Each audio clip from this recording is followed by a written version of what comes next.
मरतो रे मरतो. बाई काय झालं मग? काय झालं बाई? काय झालं माय मामाजी? काय झालं?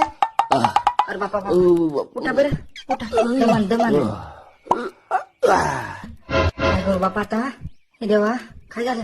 लय लागलं का? माई लय लागलं वाटत ग मामाजी. अरे काय झालं? हा? मामाजी पडले. अरे कस काय? काय माहित बापा, शेळीचं दूध काढू लागले. हा? केळी कोणाची? काय माहित कोणाची होती. याच्या मायला याचं तंगड मोडायला पाहिजे होतं मग. अहो, काही म्हणू नका ना हो.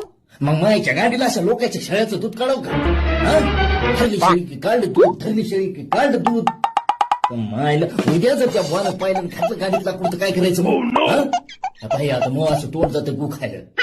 माय मित्र जाऊ दे बरं तुम्ही सोडा आता. जाऊ दे तुम्ही. कसा जाऊ द्या? सांग बरं मग तू कसं जाऊ द्या? हा? का मागच्या रविवारचीच गोष्ट आहे. शेळी म्हणून गाढवाचं दूध काढ लागले. पण गाढवीन पण नाही गाढव त्यानंतर त्याचं काढ. जाऊ दे म्हणलं ना.